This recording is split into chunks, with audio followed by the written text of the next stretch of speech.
শুধু শুধু বৃষ্টিতে ভিজে জ্বর বাঁধানোর কি ছিল? আর যদি জ্বর না হতো তাহলে তুই এত সহজে দেখা করতে আসতিস? তোর সাথে দেখা করতে আসেনি, প্যারাসিটামল। কিছু মানুষই প্যারাসিটামলের মতো হয়, তাদের একবার দেখলে থার্মোমিটারে পারদ এমনিই নেমে যায়, তার জন্য আলাদা করে ওষুধের প্রয়োজন হয় না। আর একটা ভালো খবরও ছিল। আগে বলিসনি কেন? আরে দাঁড়া, তোর জন্য লিখেছি। কথা ফুরলেও দূরত্ব এলেও যাবো না তোকে ছেড়ে, ভালোবাসা নীরব হলেও থাকবো তোরই। আমি না পড়তে পারি সৈকত, তোকে ভয়েস ওভার দিতে বলিনি। আরে বাবা, তুই পড়লে যদি ইমোশনগুলো না বুঝতে পারিস।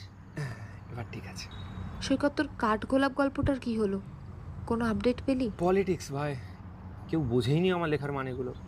তার মানে এবারও রিজেক্টই হয়েছে? বাদ দে তো।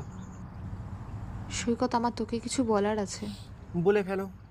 সৈকত, বাবার বন্ধুর ছেলে আমাকে